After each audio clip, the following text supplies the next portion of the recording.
Welcome everybody to the Council of the Americas for our program today on Venezuela in the Spotlight. We are very pleased that all of you have taken some of your time to join us this morning.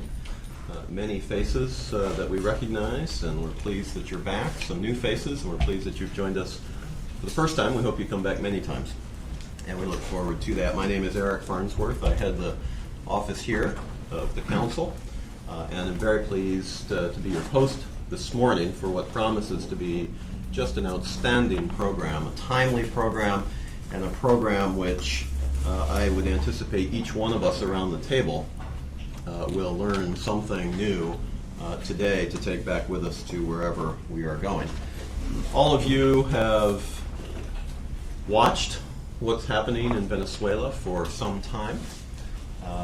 There are circumstances that are now running up to elections which will be occurring in early December, December 6th, which is the original purpose of our program, was to take a look at the importance of those elections and preparations for them and what they mean for the people of Venezuela and, in fact, for the region.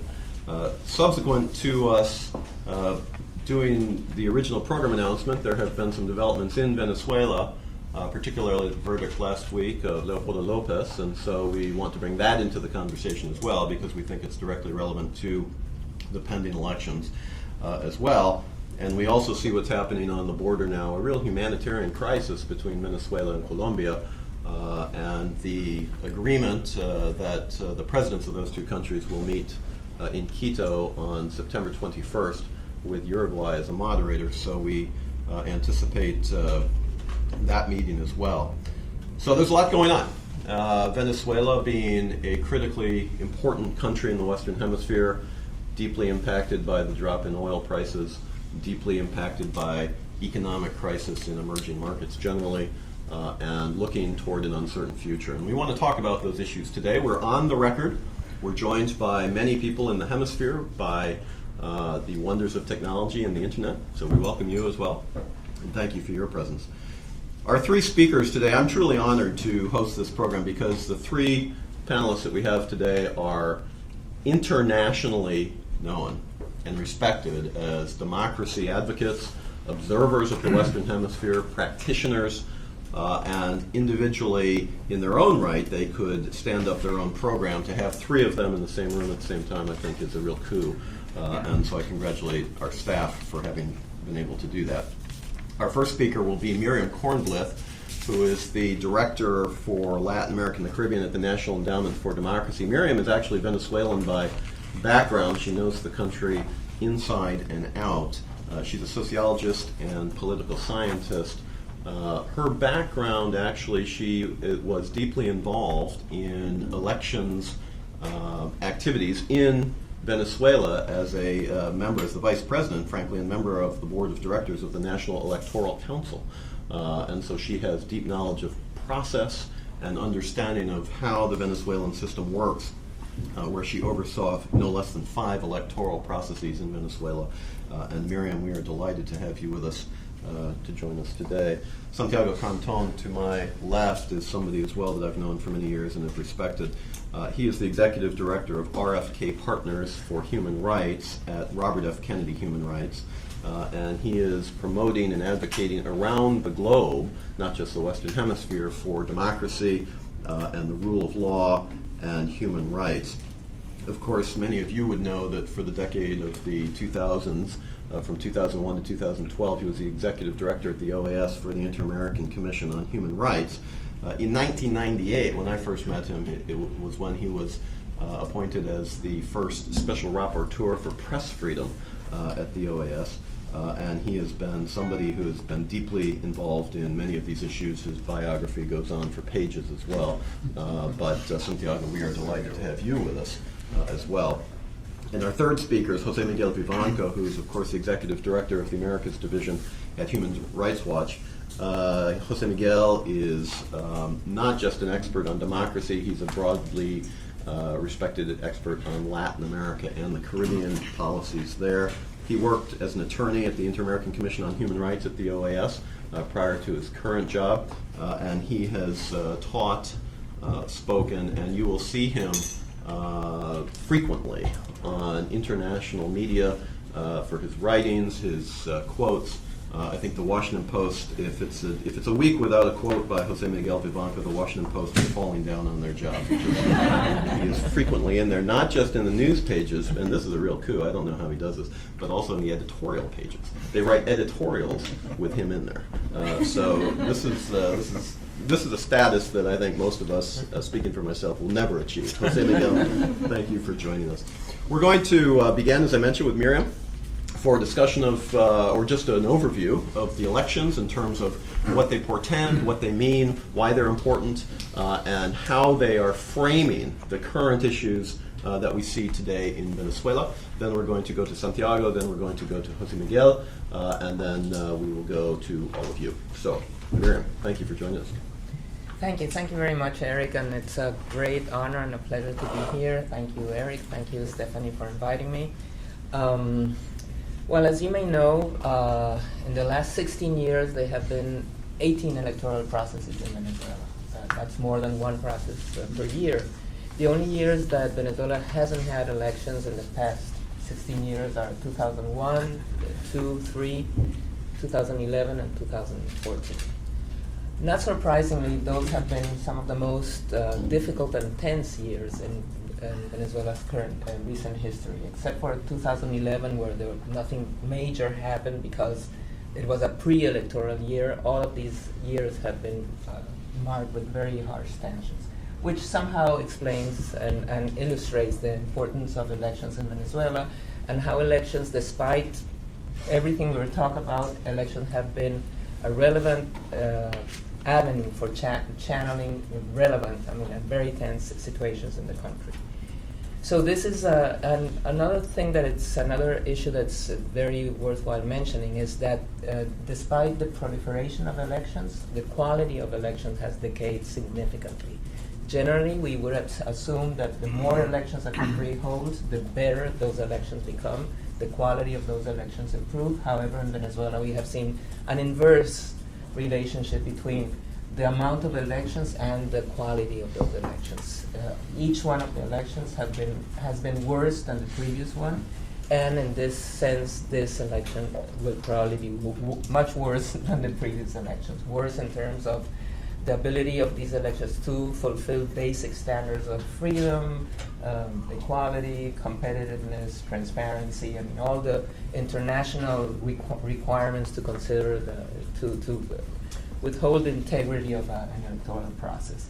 There's abundant literature in terms of how these elections have decayed. I maybe mentioned some of these the circumstances that show the decay of the elections, but they are combined. They are the result of a combination of a broad context, a broad institutional setting, which throughout these years has been also in a deep decadent path in terms of granting civil liberties, civil political participation, freedom, basic freedoms of association, of participation. The overall context has been described as continuous slip through an authoritarian path, no rule of law, no separation of power. And this is not only based on what happens, but also the way the current ruling coalition reflects and values institutions. For the current regime, I'm including both the different Chavez governments and the Maduro governments.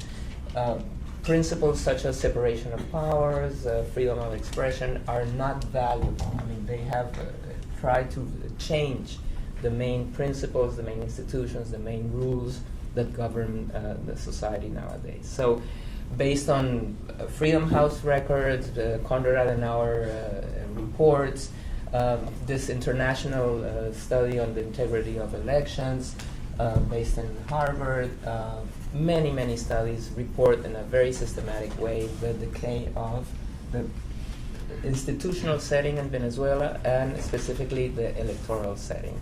Since 2009, Venezuela is no longer considered an electoral democracy based on Freedom House's rating. So again, it's pretty paradoxically, it's very paradoxical. It's a paradox to see that a country that has held 18 electoral processes is not considered an electoral democracy. So I think that's one of the main, say, conditions and treats of the Venezuelan situation that we need to take into account when talking about elections.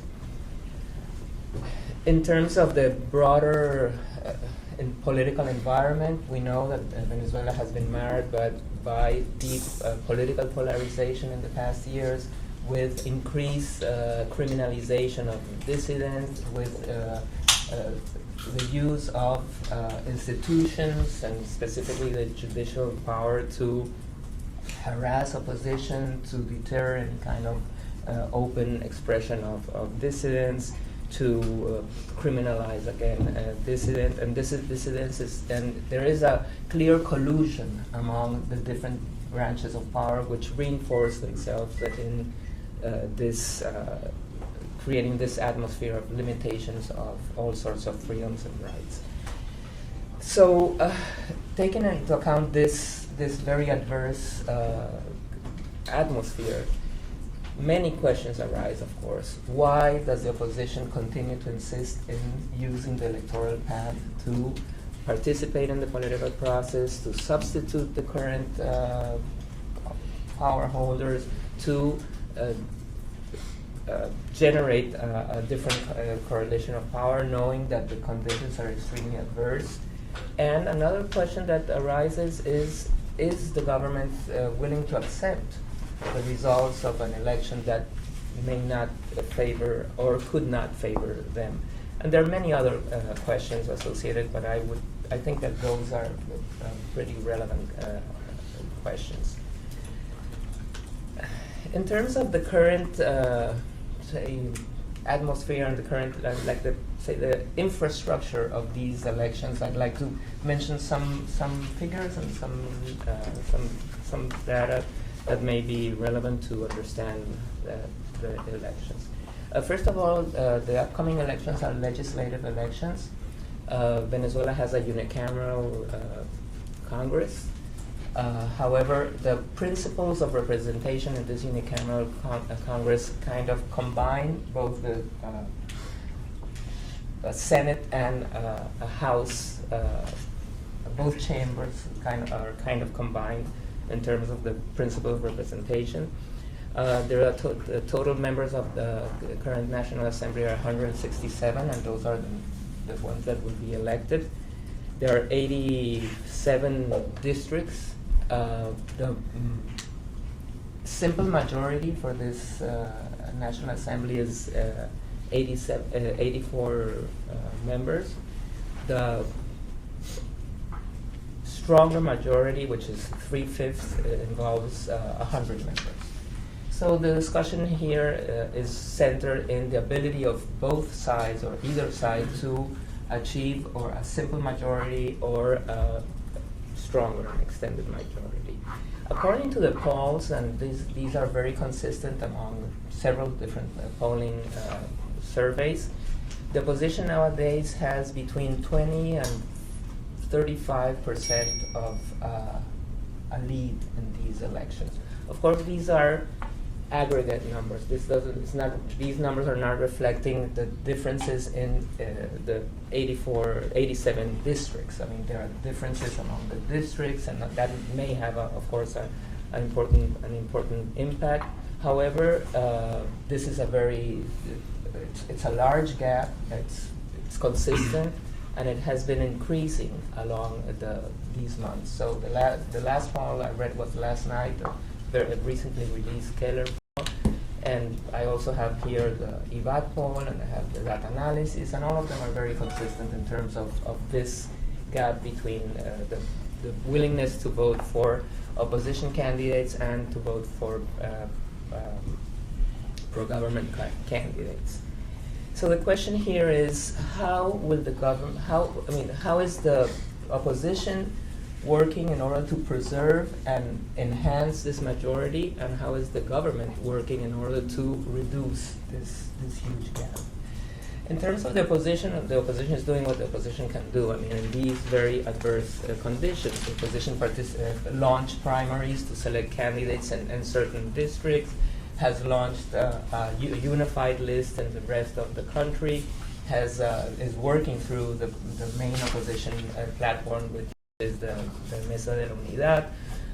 As in any political process and as in any pluralistic setting, there are some dissidents within the opposition camp. Some of them are running for office too. However, the main positions, the main candidates are within this broad platform. In terms of the government, they also work within a platform. They also have their own dissidents. They have also some of them are seeking office as well, and they also held primaries. And so it's important to take into account that the political interplay between opposition and government has achieved the shape of a two-party system, or could even better describe as a two-coalition system, two broad coalitions that are competing. And this is based on the rules of the electoral game, that despite the fact that there is according to the Constitution, a mixed system, basically this has derived into a majoritarian system where obviously the competition between it takes the shape of a competition between two big groups, whereby the third options so far have not been able to achieve significant positions. They could take away some votes from either side, but it's very difficult for them to really grow as a third option. So in terms of the broad strategy that we have seen in the past and seem to see now in terms of what the government is doing in order to reduce this gap, I would say we could talk about, say, two big sub-strategies. One, which in Venezuela is known as the salami strategy, which is to cut slowly, by slices, that difference, that gap. So this between 20 and 40, to put it in round numbers, how to reduce that gap. So that can be reduced through many tricks and tactics, such as disqualifying candidates, such as generating rules of the game after the process has already started, such as after the primaries took place, the CNE decided that there was a need to have parity between women and male candidates. So that was something that was decided at the end of July, while the primaries had already taken place. As I said, disqualification of candidates, intervening political parties through the Supreme Court, jailing relevant candidates or leaders. I mean, these are tactics that have been used in the past, that continue to be used, and of course create a lot of difficulty for the opposition, create dilemmas for the opposition, internal divisions. And as I said, that's like the piecemeal strategy in terms of cutting different edges and different aspects of a free and fair participation that generates difficulties for the government, for the opposition coalition. Then I would say that there's another big strategy, which is, I would call it something like the Big Bang strategy, and it's associated with creating like big issues and big disruptive situations in the country that can also upset and can also generate a lot of difficulties for a free and fair process, and particularly for the options and the ability of the opposition to obtain a significant win in these elections.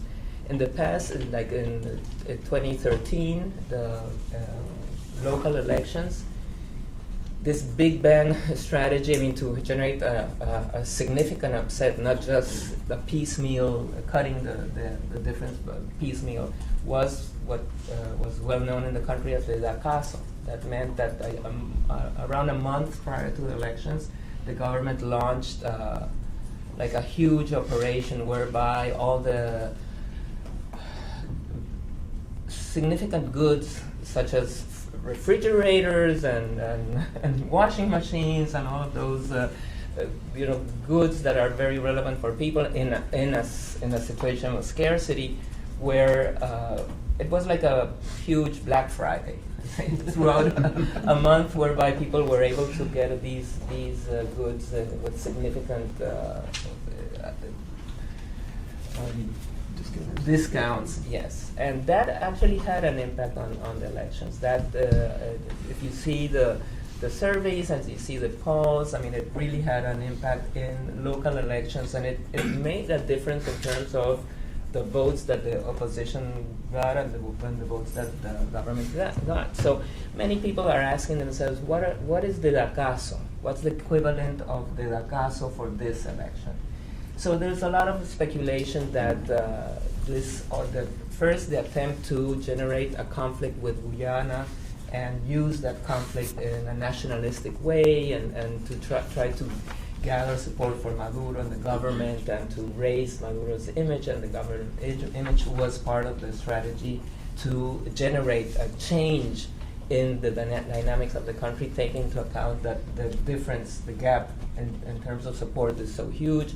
That did not result. Now people are speculating that the conflict with Colombia and the fact that they're closing the border in a very significant state, which is Zulia, which is the main district. I mean, it's where the largest amount of voters are in the country, and that had a very significant role in 2010 in terms of a high vote for the opposition, and closing the border with in Táchira, Apure, Zulia, and also trying to attach to Colombia and the Colombians. All the economic disruption is an attempt to change the dynamics and to generate some kind of support and some kind of distraction in terms of blaming the government for the difficulties. And again, and in this big bang strategy, the way that the government has dealt with the Leopoldo case is also part of this. It's generating a sense of infuriation, a sense of hopelessness, and a sense of despair in the opposition because of the way that this case was handled. But some people argue that this is causing the exact opposite effect, and in some ways, it's this idea is supported by the fact that Leopoldo and his party have been very consistent in saying that the only way to free Leopoldo from jail is through elections, through winning those elections, so it may not work. So these are like, just to put it in, separate these tactics or strategies, but however, they're very, very combined. So, why are these elections so important? This is the first time in 16 years and in 18 elections where the government is facing such an adverse situation. The gap in terms of popular support is huge, as I said, between 20 and 40%, depending on what poll we're looking at, on the way the methodology, but it's consistent across polls. On the second hand, the economic situation is just horrible. The polls are also showing that people are totally disenchanted with Maduro, with the government, in very, very strong numbers. And finally, there's a shift, maybe not as solid as Democrats in Venezuela would have expected, but there is a shift in the international community in terms of the assessment, the evaluation of the Venezuelan situation, the Venezuelan case. I mean, we've seen many more former presidents, many more legislative branches in many countries being very critical, very outspoken about Venezuela. So, as I said, three main variables. That is popular support, economic development and economic performance, and international community are very adverse for the government in this moment. So it is a different situation. Just to finalize, of course, the main question is what can the National Assembly do in a setting where all the institutions are controlled by the government, where the National Assembly has seen its own functions being reduced since 2010 when the government changed the rules of functioning of the National Assembly. It is a relevant question, of course. There is a reduction in the ability of the National Assembly by definition. However, in a different correlation of power, the limited functions that the National Assembly still has can be used to change the correlation of power within main branches of power, can be used to reverse very damaging laws. The 3 or 4 aspects that the coalition, the opposition coalition has highlighted in terms of their immediate program would be an amnesty law, also to look at the recent appointments in the National Electoral Council and also in the judicial, the Supreme Court. A thorough revision of economic laws, and especially a set of economic laws, and also laws that are associated with decentralization, with the communal state, and all these laws that were enacted basically on 2010 that have generated like a parallel structure to the country. So, just to finish, this is it is an important election. It is an important opportunity for changing some relevant aspects of the political and institutional dynamics of the country. And finally, all of this is taking place in a very adverse country. Miriam, thank you. Terrific. Very, very helpful, and as it promised, knowledgeable and based on facts and understanding on the ground. So thank you for that. Santiago, to you. Thank you. Do I need a mic? Yes, please. Actually, that's a good reminder. Thank you. Thank you, Eric, for the invitation. I will refer to 4 things. They are very much related. One is the context of the situation in Venezuela regarding the human rights violations. Then very briefly about the Leopoldo Lopez case, which I believe Jose Miguel is going to get more detail. What has been the reaction of the international community, and then regarding the elections. I promise to be very brief. In the past I would say that I would be telegraphic, but I think that probably 50% of the people in the room don't know what a telegraph is. But Twitter-like. Yeah. What's the context of the situation in Venezuela? Leopoldo Lopez over the last couple of years has become the symbol of the fight for justice and democracy against oppression in Venezuela, but it is not an isolated case. There are more than 60, depending on the different accounts, more than 60 political prisoners in Venezuela in addition to Leopoldo Lopez. So the deterioration of the rule of law and democracy in Venezuela goes back 15 years ago. It's not something that just started now. And the Leopoldo Lopez case and the election have to be seen in that context. We cannot just isolate the context of what has been going on in Venezuela. Definitely Maduro and Chavez, particularly Chavez, but Maduro and Chavez had a very strong control of the situation in Venezuela.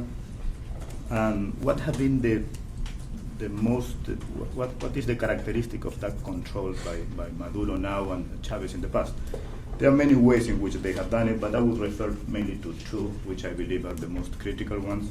One is the control of the judiciary, and the other one is the control of the media. Those are the 2 main ways, the 2 main tools that Chavez and Maduro have used along these 15 years in order to control the opposition and civil society. Control of the judiciary has been done in 3 main ways. This is based on my past work with the Inter-American Commission of Human Rights and as rapporteur on freedom of expression. 3 main ways. First of all, some of you may remember that in 2004, Chavez increased the members of the Supreme Court of Venezuela from 20 to 32. 20 to 32 members. And before selecting those members, they pass a law in the Congress in order to make sure that they can select them by simple majority. Because back then, in 2004, they only have simple majority. They didn't have a big majority in Congress. So they changed the law in order to select them by simple majority. So those 12 new members of the Supreme Court are political appointees, basically. They are there in order to follow the decisions and the orders of the President of Venezuela. Second, provisional judges. This is a problem that happens all over Latin America and many countries all over the world. It's not just the case of Venezuela, but in Venezuela has been particularly more of a problem than in other countries. And according to some estimates, today there are 62% of the judges are provisional. What does it mean?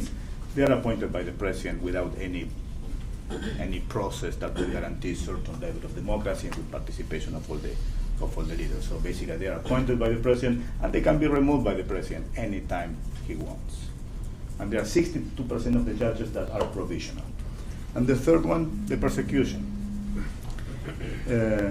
If you do not follow the instructions or the orders of the president, there are consequences. Many of you may remember the case of Judge Alfiuni, who did not rule according to what President Chavez wanted back then, and she was put in jail. She was abused and raped in jail. That was a recent case. We're talking about only 5 years ago. So those are the three main ways in which, again, Chavez and Maduro have, or the government in Venezuela, have controlled the opposition and civil society through the judiciary. And this is not something that has been said by myself or by Jose Miguel Vivanco. This is something that has been said by the UN, by the Inter-American Commission of Human Rights, by the UN Committee on Economic, Social and Cultural Rights, by the Office of the High Commission of Human Rights. So we are talking about intergovernmental, independent institutions, individuals, and organizations. They have been saying that for the last 15 years. Freedom of expression. Again, I was rapporteur, as Eric mentioned, on freedom of expression, and one of my first reports back then, 1999, I believe, was to criticize Chavez on the way he was attacking and threatening the media. Talking about 1999. Since then, I mean, some of them, I would just list some of the things that have happened. Two of the main stations are Radio Caracas, RCTV, was not renewed the license in 2007, and Globovisión, because of the pressure Globovisión had to be sold to the government officials in 2013. In 2009, 34 radio stations were closed, 27 in 2011. From 2013 to 2014, 13 newspapers stopped operating. Reporters Without Borders lists Venezuela 137 out of 180 countries. And in the latest report, it says that local and foreign journalists were the targets of threats, insults, physical attacks, theft, destruction of equipment, and arrest during a succession of protests. And all this is blamed on the Bolivarian National Guard. CPJ, the Committee to Protect Journalists, stated that the shutting down of critical radios and TV stations, the shortage of newsprints, and the resignation of multiple journalists because of censorship is a campaign to silence the critical media.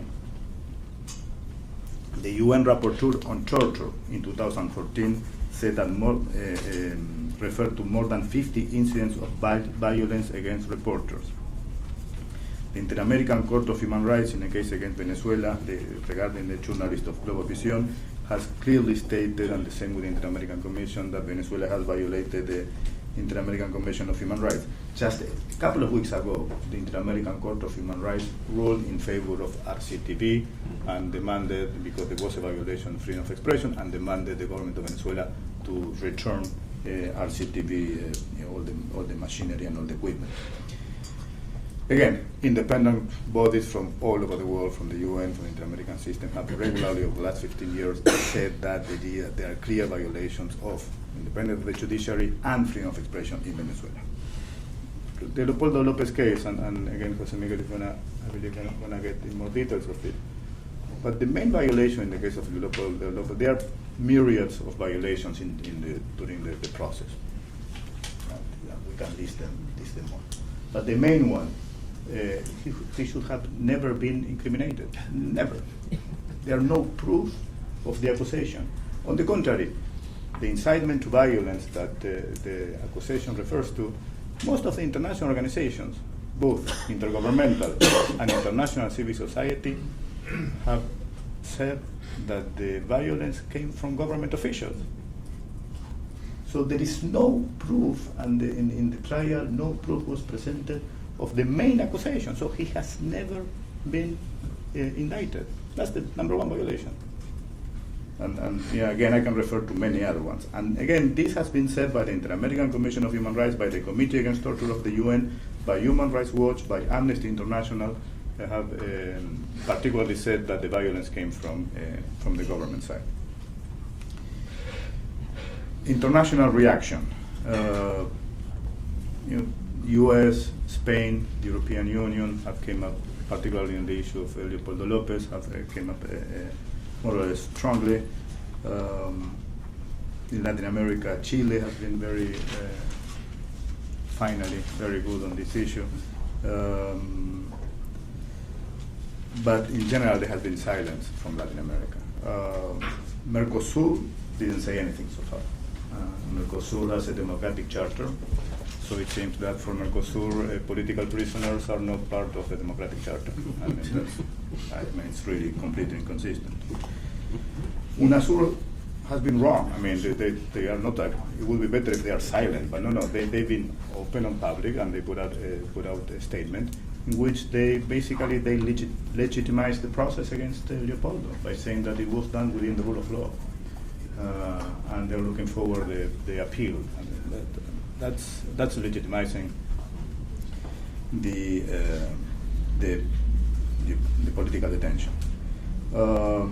Let's not forget that UNASUR started to get involved in 2013 after the manifestation, the February manifestations, and for the last 2 years the situation has not improved.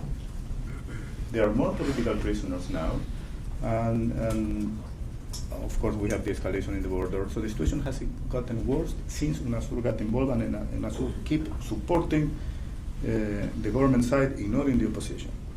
And then the OAS, no need to get into the horrible 10 years that of the OAS rule under José Miguel Insulza, but Luis Almagro started in a good direction.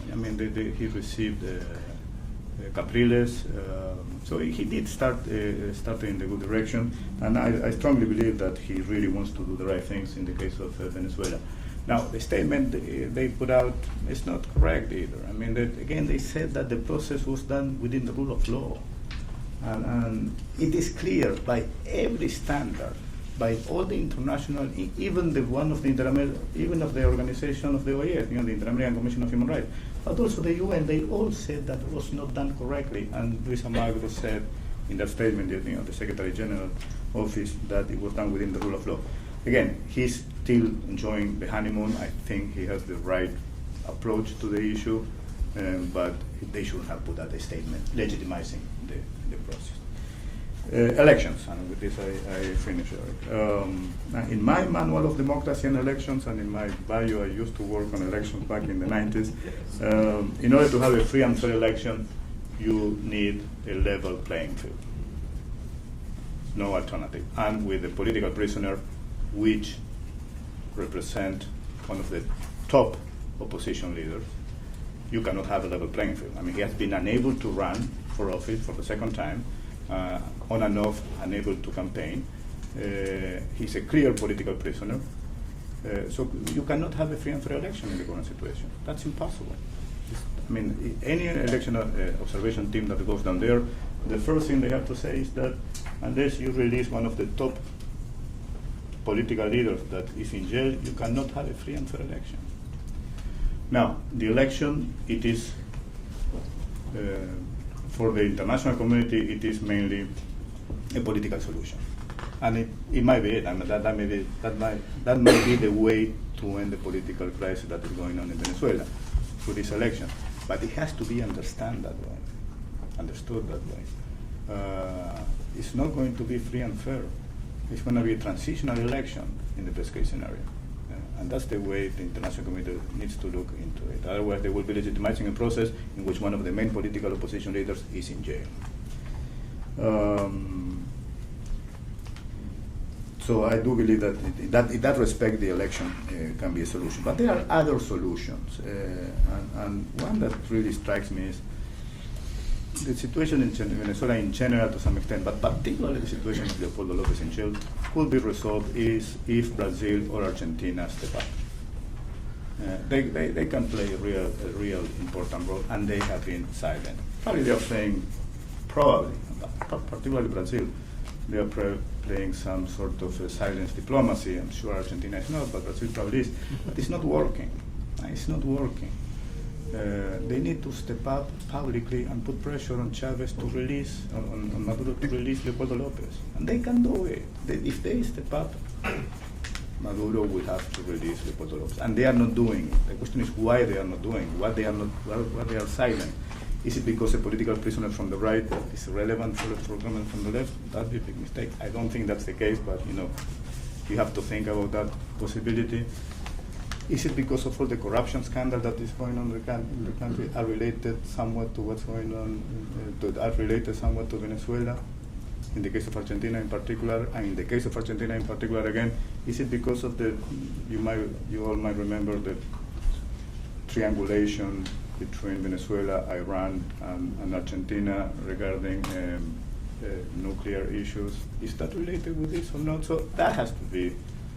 They need to step up and say what's going on. And if they do, they can be a solution. And I finalize with the following. On September 11, it was the 14 years of the approval of the Democratic Charter by the countries of the OAS in Lima, Peru. So a couple of days ago. And it's 14 years of the Democratic Charter. During those 14 years, most of those 14 years have been around the Venezuela issues. And right now, the Democratic Charter is completely irrelevant. Completely irrelevant. If the countries of the hemisphere have not been able to resolve during 15 years the crisis of Venezuela using the Democratic Charter, is completely irrelevant, and they need to do something. I mean, either they need to review it or they need to figure out what went wrong. The experience Latin America had during the 70s, during the 70s, 80s, and 90s, resulted in a democratic charter. Let's remember this came out after the Peruvian crisis with Fujimori, in order to avoid more dictatorships and in order to avoid authoritarian governments. It hasn't worked, and they need to recognize that and act upon it. Thank you. Thank you, Santiago. Some very provoking comments, very well said. Thank you for your expertise that you've shared with us. Appreciate that very much. Jose Miguel, you're batting cleanup. So Venezuela is a baseball country, so we can use that expression. Okay. Thank you very much. I will try to make my remarks in 6 minutes. According to the instructions, I was giving 5 minutes to make, some comments on human rights issues in Venezuela, and particularly Leopoldo Lopez. So we should be over by 10 o'clock, and then we will have a chance for you to have questions. I will center my comments on the case of Leopoldo Lopez. We have been following pretty closely since his arrest. We have been in contact with the family and the lawyers of Leopoldo Lopez, and we had access to the file of a case. And I can tell you, based on the information that we have been able to gather, that the case of Leopoldo Lopez is a case of essentially a political persecution.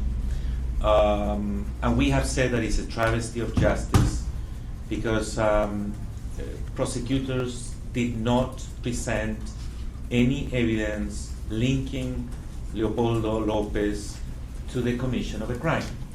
Normally, in any criminal case, to convict somebody, to actually indict and previously to arrest anyone, you should have some, I don't know, indicia or basic evidence that could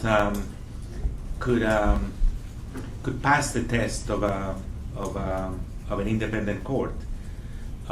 In this particular case, the only arguments, I wouldn't call evidence, invoked by the prosecutors were alleged subliminal messages of Leopoldo Lopez through tweets when he repeatedly referred to the need to recover democratic institutions in Venezuela.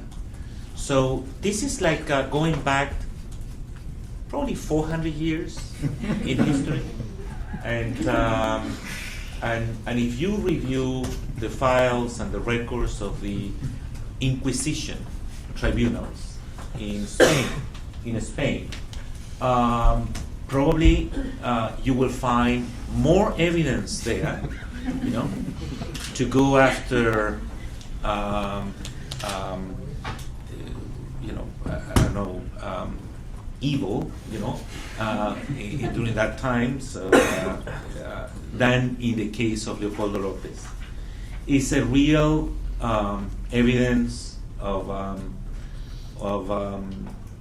what happened when you have no independent judiciary, violations of basic principles of not only due process, presumption of innocence. Lopez's defense was not allowed to present evidence in his favor. The judge, as Santiago said, most of the judges, the vast majority of judges in Venezuela are provisional judges. And the judge who convicted Leopoldo Lopez was a provisional judge without security of tenure. That means that you could be fired overnight with no recourse. The same way that you stop business of a consultant that you don't like, you could tell the consultant, look, your consultancy is over. We are not very impressed.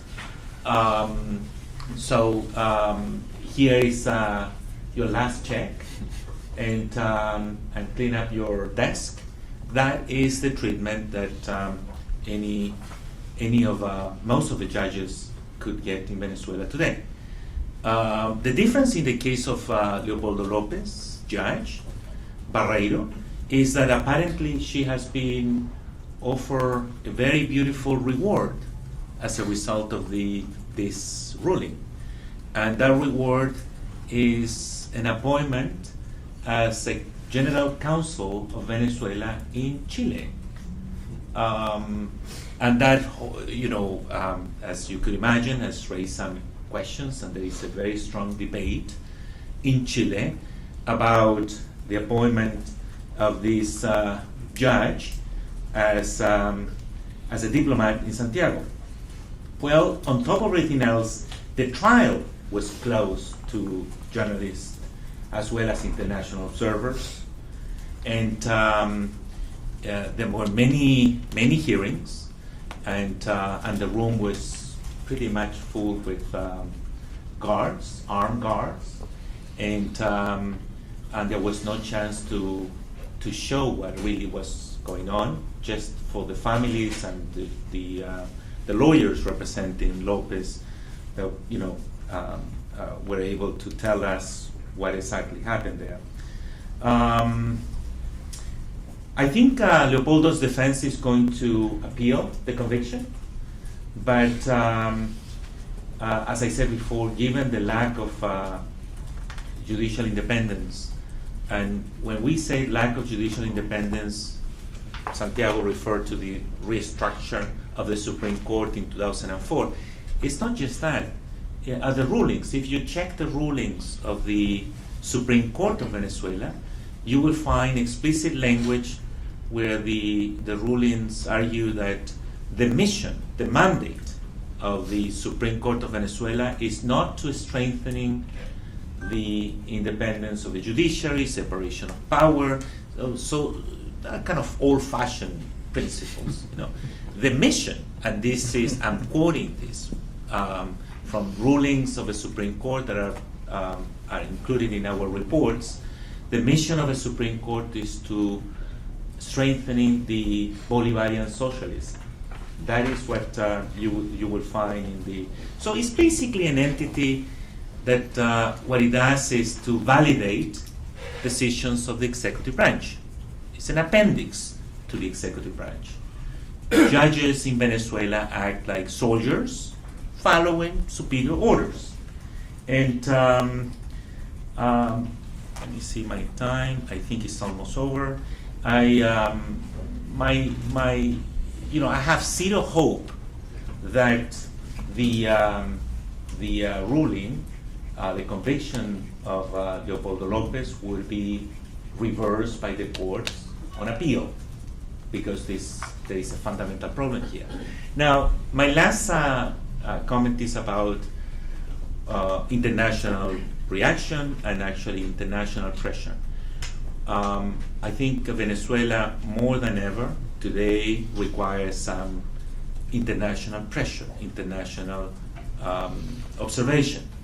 Unfortunately, the government of President Maduro has decided already that they are not going to accept electoral observers for the next elections from the OAS, from the European Union, from the Carter Center, from even from UNASUR.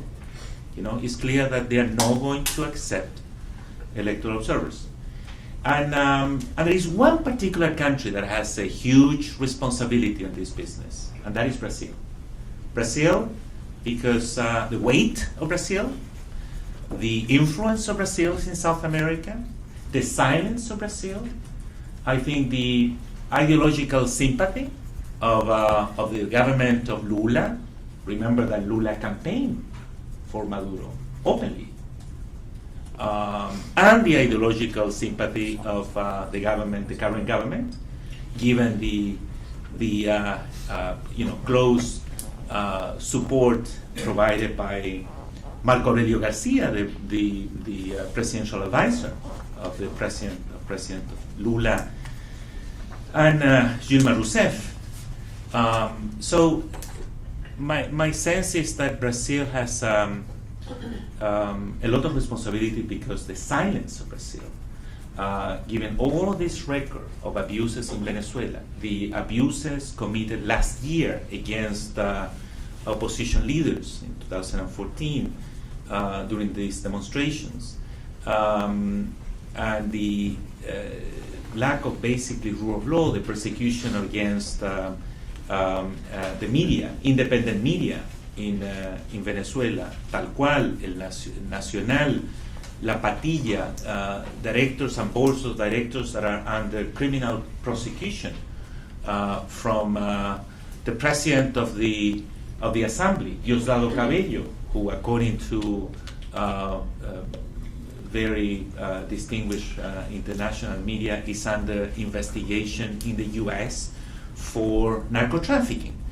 Well, he doesn't like that type of news reproduced in the media in Venezuela, so that's why he went after the boards of directors and directors and journalists of this the few independent media still in Venezuela.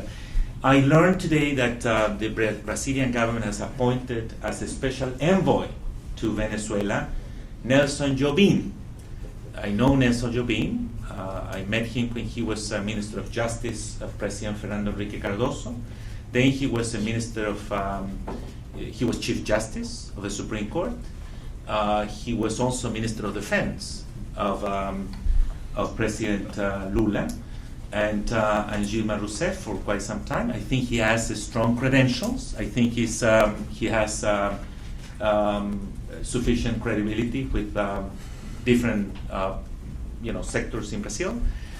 But I agree with a very important analyst in Brazil, Matias Spector, that argued today in a column in Folha de São Paulo that this is a mission impossible with no electoral observers, and given the record of Brazil so far, is a very, very difficult task, even for somebody of the stature of Nelson Jobim. Let me stop here. Thank you very much, all three of you, for terrific comments. Before we open it up to all of you, Jose Miguel, let me play on that last point that you just made and extend it just a little bit. You know, one of the most important aspects of organizations like yours and RFK and others is to bear witness, even if you cannot actually make changes. And I wonder, to the extent that Jobim, who we've hosted several times at the council in various of his capacities, and I agree with your assessment of him,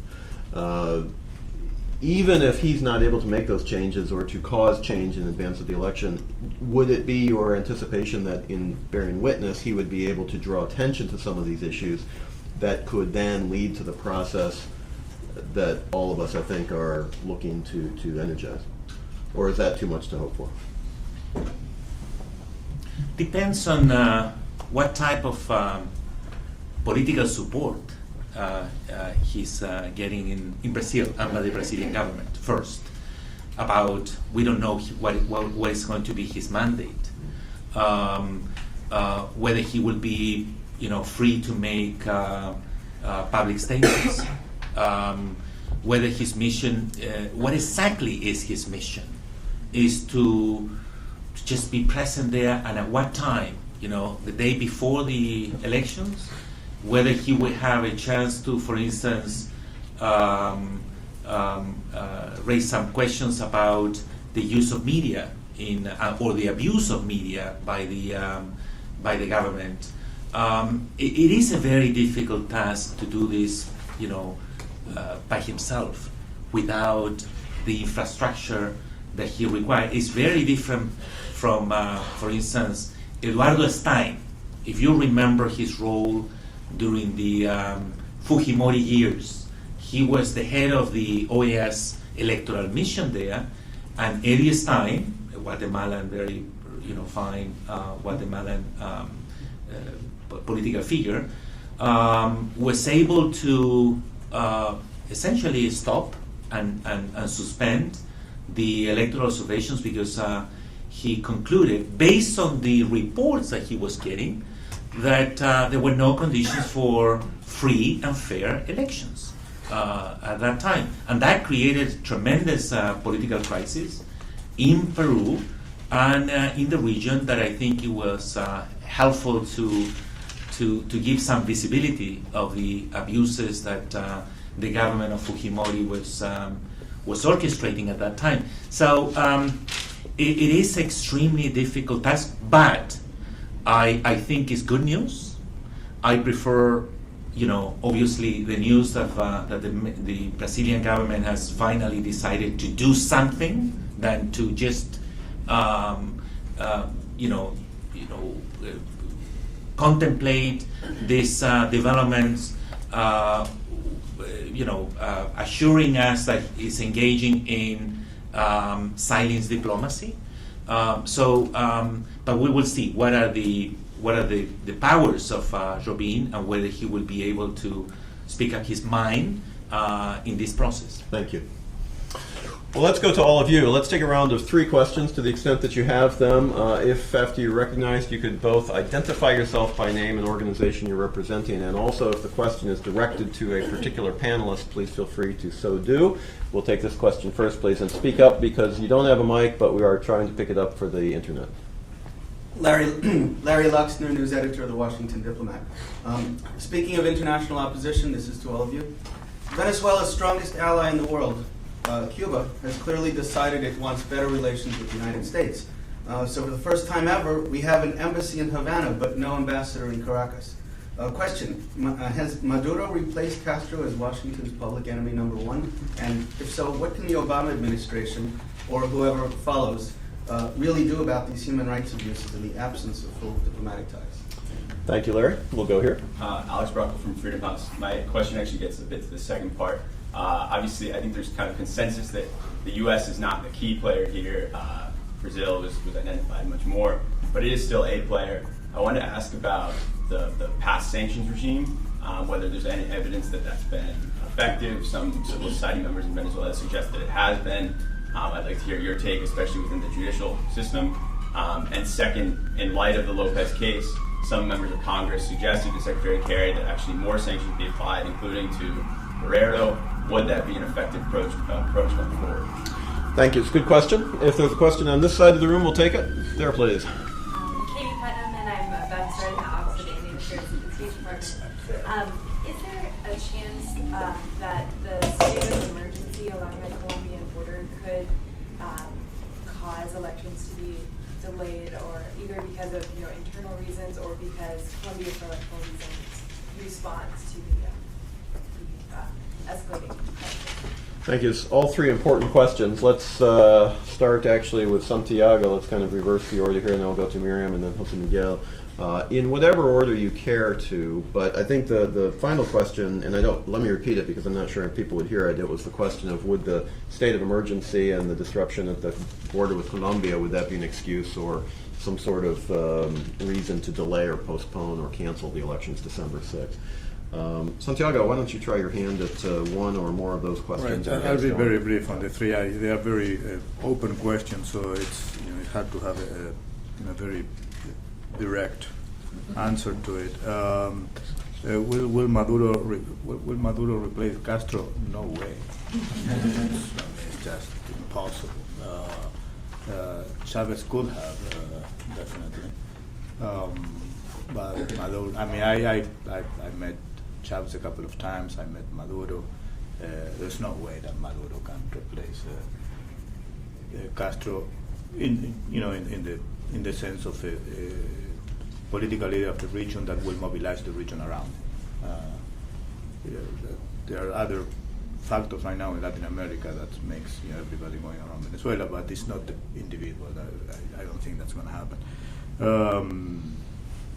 And I've been always Roger knows this. I was having always been very critical of the role of the U.S. in Latin America, and sometimes it's better that the U.S. stay silent and doesn't say anything, rather than being very active. And Venezuela is one of those cases.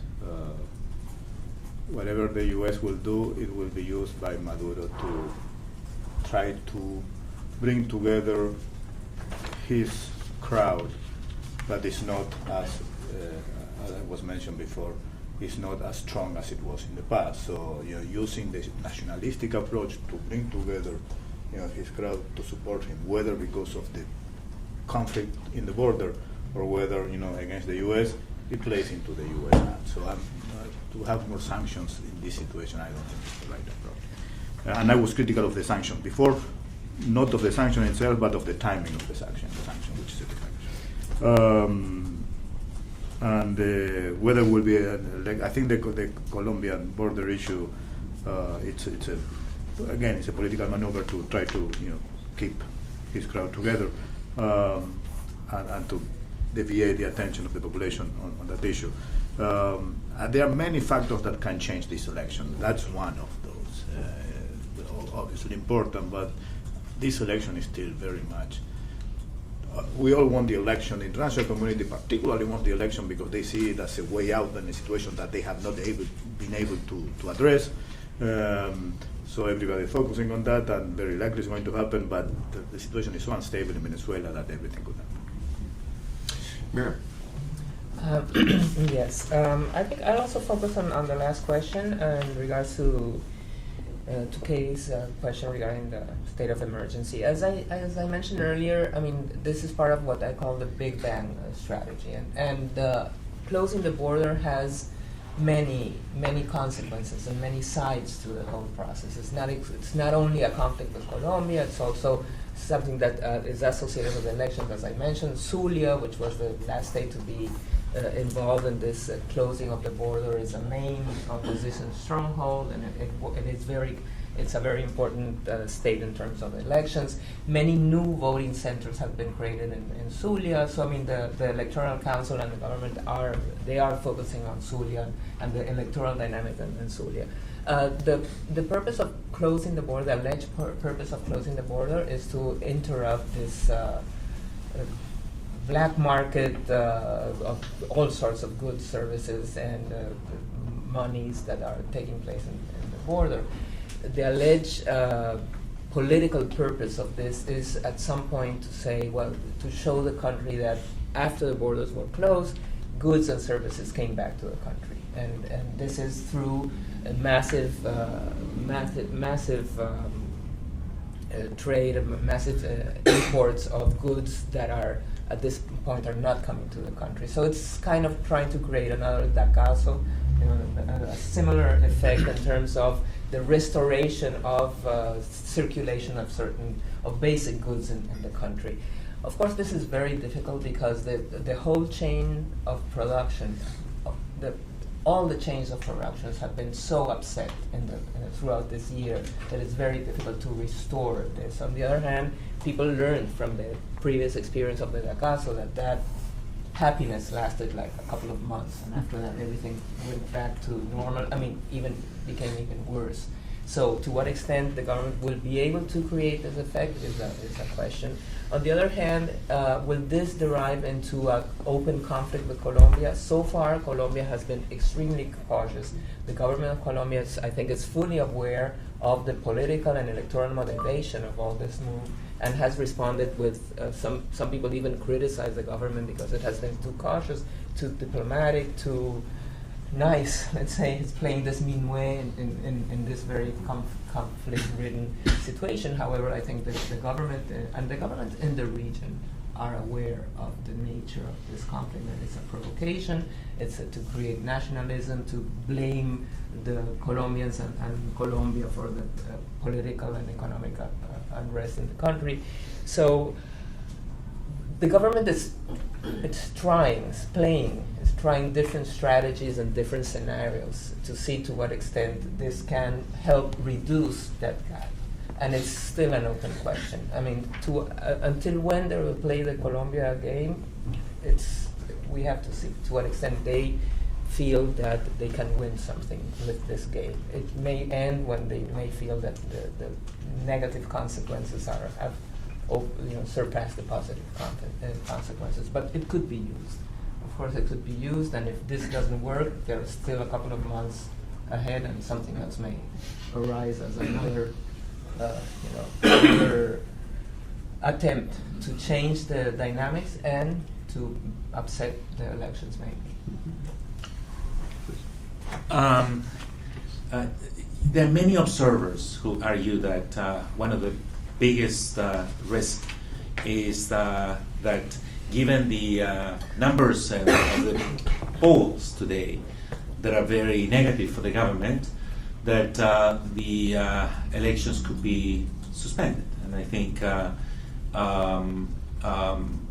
I don't think it's unreasonable to think that the government of Maduro is fabricating a crisis, and the one with Colombia seems to be a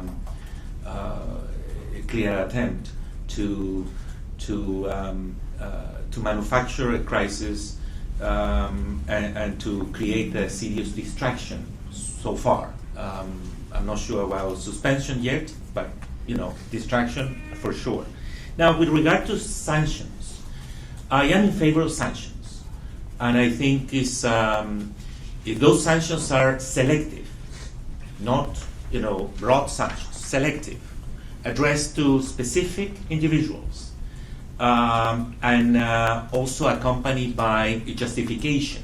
In other words, we know why these people has been targeted for their human rights record, or because corruption. And I think that are very, very useful. And my sense is that the selective sanctions that has been imposed on some government officials in Venezuela had an important and positive impact so far.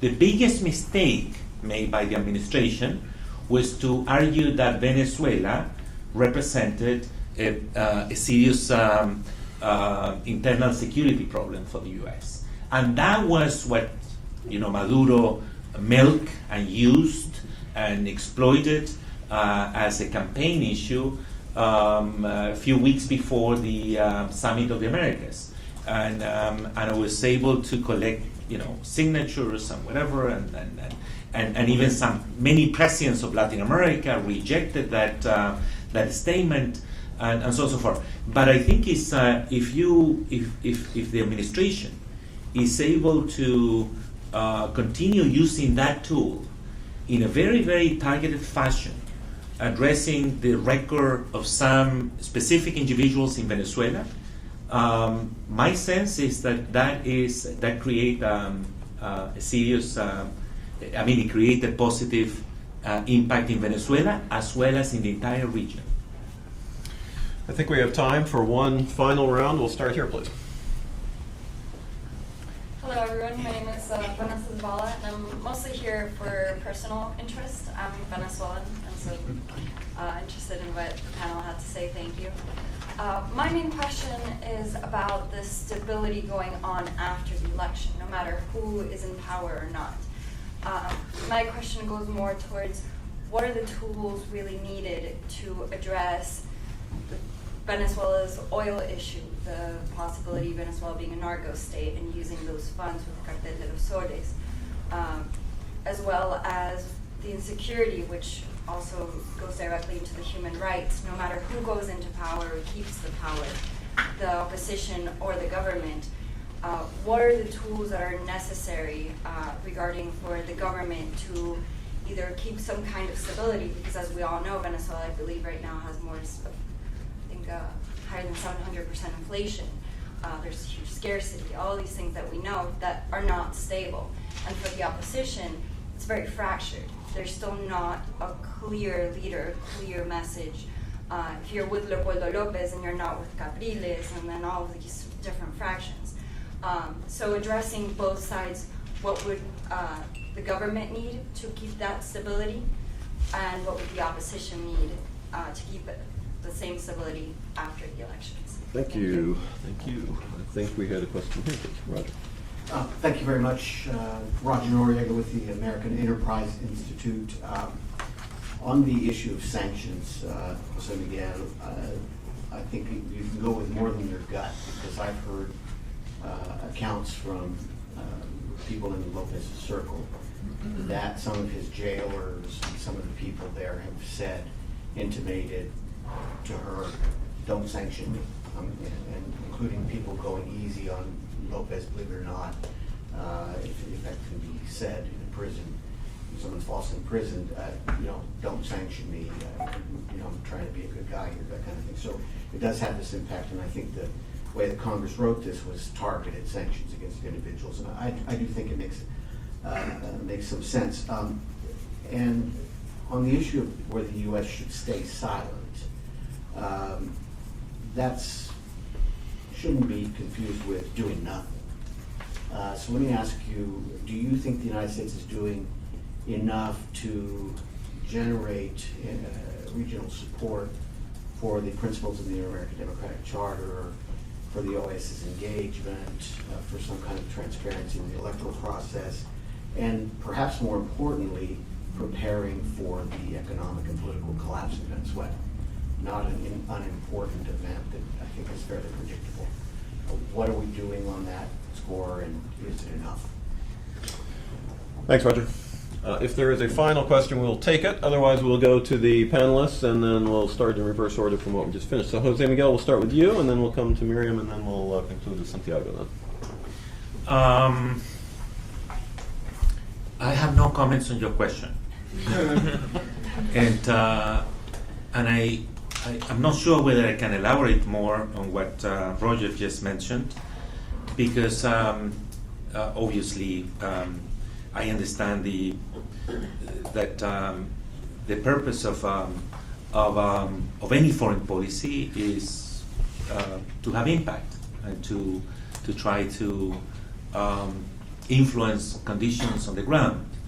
And if in order to have that impact, it's better to use different tactics and not to be, on the record and explicit about some issues, but to be working on in terms of bringing some, concrete attentions with our allies in the region and so on and so forth.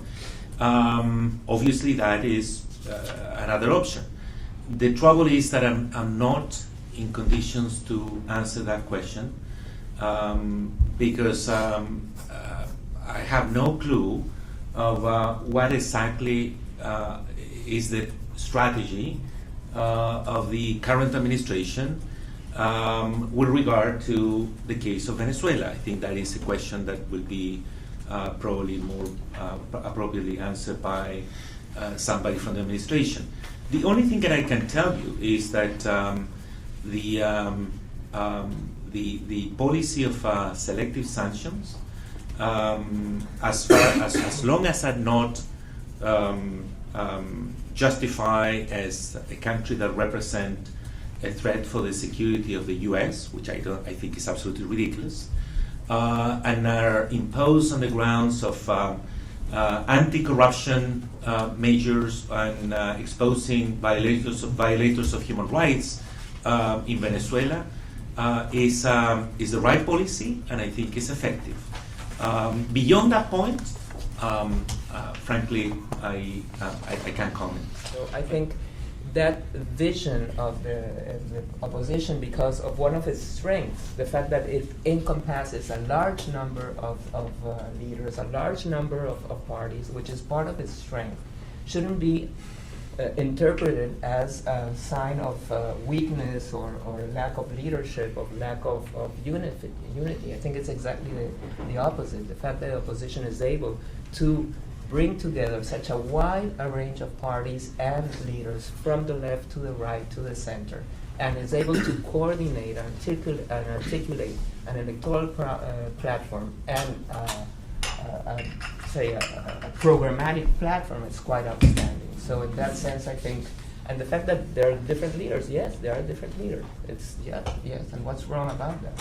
And they are able to, communicate, get together, and channel the differences through a very democratic and very electoral approach to the challenges of the country. So I think that's more than a liability. I think that's a strength of the current situation in Venezuela, in the democratic front, and it's the main strength that the opposition has to go into such a difficult, adverse electoral process and more broadly political process. Thank you. Santiago, the last word to you. You have about 2 minutes or less because we are at time. But thank you. Regarding the first question, that's why I refer to a transitional election. I mean, this is not just a regular election, and it's still very early to know what's going to happen. We don't know if there are going to be elections. We don't know. We all believe it's going to happen, but there is everything very unclear in Venezuela. And if there are elections, we don't know who's going to win. If the Chavismo wins, the situation probably will continue deteriorating, and if the opposition wins, they will have a very difficult challenge. So it's hard to answer that question. There are too many if yet open out there, but it is a transitional election, and that's the way it should be seen, precisely because of your question. What's going to happen afterwards depends, but every player should know that it is a transition. Even if the opposition wins, they should understand it was a transitional election. As for Roger's comments, the question I think we need to ask ourselves is, who has the key to unlock the situation in Venezuela? And I don't think the U.S. has the key. The key, as was said before, I believe is on Brazil's hands, and it's on particularly in Argentina's hands. And Argentina has been the closest ally Venezuela has. They have the key to unlock the situation, and they are not doing what they should be doing. Is the U.S. playing with Argentina and Brazil? I really don't know. I mean, that's as Miguel said. I mean, as Miguel said, we really don't know what the U.S. is doing. It's hard to say. But the key is not in the U.S. hand anymore. I mean, this is not like in the old days in which the U.S. would be able to. No, not anymore. I mean, right now, Brazil and Argentina have more power to unlock the situation, and they are not doing it. As for all the other things that the U.S. is doing, particularly regarding record keeping, as Jose Miguel said, or human rights violations, yes, that's fantastic. They should be doing that. But politically, we need to look at Argentina, Brazil, UNASUR, and they are not doing, particularly UNASUR, what they are supposed to do.